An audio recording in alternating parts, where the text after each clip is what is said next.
Hi అండి, నమస్తే. Welcome to read with Yashu. నిన్నటి భాగంలో మేనాదేవికి ప్రసవం అయింది, అంతవరకు చదువుకున్నాం. ఇప్పుడు కంటిన్యూ చేద్దామండి. లోకరీతిగా ఆ శిశువు రోధించింది. ఆమె చుట్టూ వ్యాపించి ఉన్న దివ్య తేజస్సుచే పురిటింట్లో ఉన్న దీపాలు వెలవెలపోయాయి. గృహంలో ఉన్న స్త్రీలందరూ శిశురోదనాన్ని విని వచ్చి చేరారు. వెంటనే అంతఃపుర పరిచారకులు రాజుకు విన్నవించారు. తక్షణం పురోహితునితో బ్రాహ్మణునితో కూడి హిమవంతుడు గొప్ప కాంతులతో వెలిగిపోతున్న కుమార్తెను చూసి పరమానందభరితుడై నగరమంతా మహోత్సవాన్ని జరిపించాడు. నామకరణ మహోత్సవ వేళ కాళీ ఇత్యాది సుఖప్రదమైన నామాలనుంచాడు. ఆ బాలిక శుక్లపక్ష చంద్రునిలా పెరుగుతూ అందరికీ ప్రమోదాన్నిస్తూ హిమవంతుని రాజగృహంలో వర్షాకాలంలో గంగల శరత్కాల చంద్రికలా ప్రకాశించింది. బంధువులంతా ఆమెను కులోచితంగా పార్వతి అని పిలుస్తూ వచ్చారు. క్రమంగా ఆ బాలిక పెరిగి పెద్దదై తపస్సుకు ఉపక్రమింపగా మేనాదేవి ఉమా అని పలుమార్లు నిషేధించిన కారణంగా అప్పటి నుంచి ఆ మంగళాంగికి ఉమా అనే పేరు లోకంలో ప్రసిద్ధికి వచ్చింది. ఉమా అంటే అబ్బే వద్దు అని అర్థం. ఆ నగాధిపతికి పుత్ర సంతానం ఎంతమంది ఉన్నా సర్వ సౌభాగ్యవతి అయిన పార్వతిని ఎంత చూసినా తనివి తీరేది కాదు. మధుమాసంలో ఎన్ని ద్రుమాలు పూచినా తుమ్మెదకు గున్నమామిడి చెట్టు విశేష ప్రీతిదాయకం కదా. వాక్కుచే విద్వాంసుడు శోభించినట్లు పార్వతిచే హిమవంతుడు పవిత్రుడై అలంకృతుడై సాటివారిలో మన్ననలు పొందాడు. నడయాడుతున్న దీపశిఖలా సంచరిస్తున్న పార్వతితో కూడిన రాజగృహం మందాకినితో కూడిన పాలపుంతలా ప్రకాశించింది.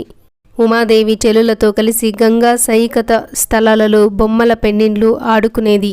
తరువాత విద్యారంభ సమయంలో గురువులైన మునుల యొద్ద మనసును లగ్నం చేసి అన్ని విద్యలను గ్రహించింది. మునులారా, శివలీలావిధుడు శివజ్ఞాని అయిన నారదుడు ఈశ్వర ప్రేరితుడై ఒకనాడు హిమవంతుని గృహానికి వెళ్ళాడు. నగాధిపుడు యథావిధిగా అతిథి సత్కారాలాచరించి తన కుమార్తెచే పాదపూజ చేయించి ఆమె భవిష్యత్తును చెప్పమని కోరాడు. ఆమె హస్తరేఖలను సాముద్రిక లక్షణాలను పరిశీలించిన నారదుడు ఇలా అన్నాడు: ఓ పర్వతరాజా, ఈ నీ కుమార్తె సర్వశుభ లక్షణ లక్షితాంగి. ఈమె ఉభయ కులాలను ఉద్ధరించగలదు. ఉభయ కులాలు అంటే పుట్టింటిని మెట్టిన ఇంటిని ఉద్ధరించగలదు అన్నట్టు చెప్పారు. నారీలోకానికి ఆదర్శప్రాయురాలై శిరోమణి అయి పుణ్య స్త్రీలచే పూజలందుకోగలదు. కానీ ఈమె చేతిలో ఒక విలక్షణమైన రేఖ ఉంది. దాని ఫలాన్ని విను. యోగి, దిగంబరుడు, నిర్గుణుడు, వీతరాగుడు, తల్లిదండ్రులు లేనివాడు, అహంకార వర్జితుడు, అమంగళ వేషధారి అగువాడు ఈమెకు భర్త కాబోతున్నాడు. నారదుని మాటలకు మేనా హిమవంతులు విచారగ్రస్తులయ్యారు. ఆ జగన్మాత ఆ మాటలను విని ఆ లక్షణాలను అనుసరించి అతడు తప్పక శివుడే అని నిర్ణయించుకుని మనసులో హర్షాతిరేకంతో పొంగిపోయింది.